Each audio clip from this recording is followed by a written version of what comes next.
The next topic is accommodation of social diversity. Do democracies lead a peaceful and harmonious life among people? क्या ऐसे देश जो democratic है क्या वहाँ के लोग शांतिपूर्ण तरीके से रहते हैं? It will be a fair expectation that democracy should produce a harmonious social life.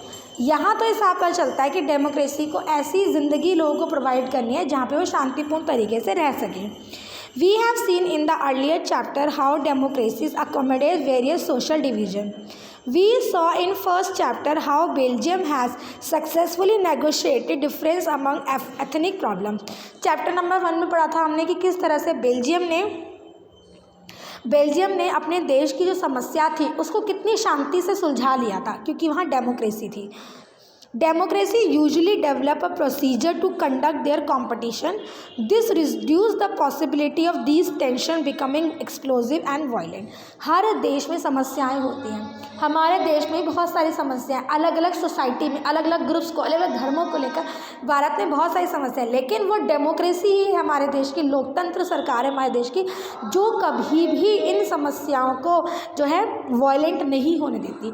बहुत कम झगड़े हमारे देश में धर्म या जाति के नाम पर देखने को मिलते हैं. कम झगड़े, मैंने ये नहीं कहा कि बिल्कुल ही नहीं मिलते हैं, लेकिन इतने बड़े नहीं मिलते कि देश का खात्मा हो जाए. जैसे श्रीलंका ने किया था.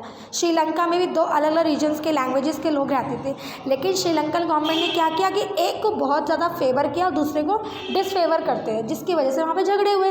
लेकिन भारत में ऐसा नहीं होता है. जो चीज़ सही है, जिसको ज़रूरत है उसको फेवर मिलता है और जिसको ज़रूरत नहीं है उसको फेवर यहाँ पर नहीं दिया जाता. No society can fully and permanently resolve conflict among different groups. कोई भी सोसाइटी पूरी तरह से अलग अलग ग्रुप्स के बीच के जो कन्फ्लिक्ट्स हैं, जो उनके झगड़े हैं, उनको पूरी तरह से नहीं सुलझा सकती. But we can certainly learn to respect these differences. लेकिन अगर हम ये जान लें कि उस धर्म और मुझ में अंतर है और मैं इस अंतर को मानते हुए उसकी रिस्पेक्ट करना शुरू कर दूँ कि उसका धर्म भी बहुत ज़रूरी है, उसकी भाषा भी बहुत ज़रूरी है, तो कहीं पर भी जो है अशांति नहीं उत्पन्न होगी. So democracy is best suited to produce this outcome.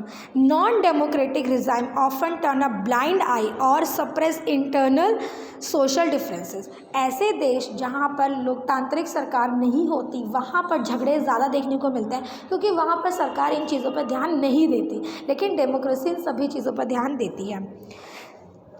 For the example, Sri Lanka reminds us that a democracy must fulfill 2 conditions in order to achieve this outcome. पहला, it is necessary to understand that democracy is not simply ruled by majority opinion. The majority always need to work with the minority.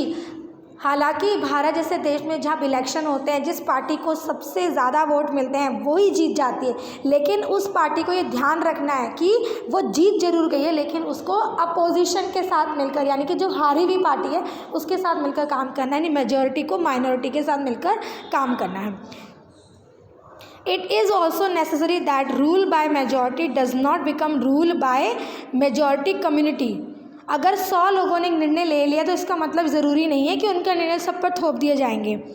Rule by majority mean that in case of every decision or in case of every election, different person and groups can form a majority.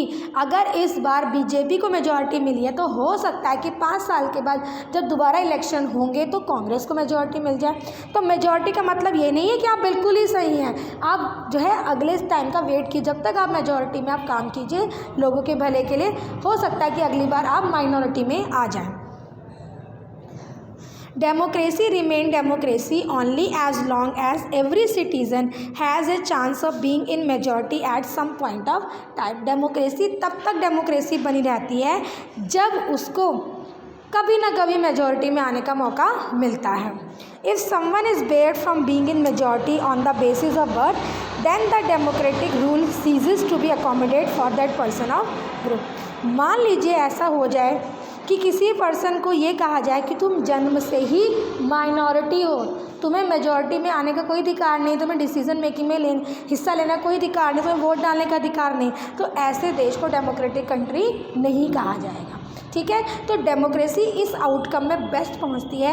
ऐसे देश जहां पर democratic government है वहां पर जनता के बीच में जो है शांति ज़्यादा बनी होती है, टेंशन जो है वो कम देखने को मिलती है। ज़ीरो नहीं होती लेकिन कम होती है, क्योंकि ऐसी सरकार जो है वो टेंशन को बढ़ाने की बजाय टेंशन को कम करने का ज़्यादा काम करती है।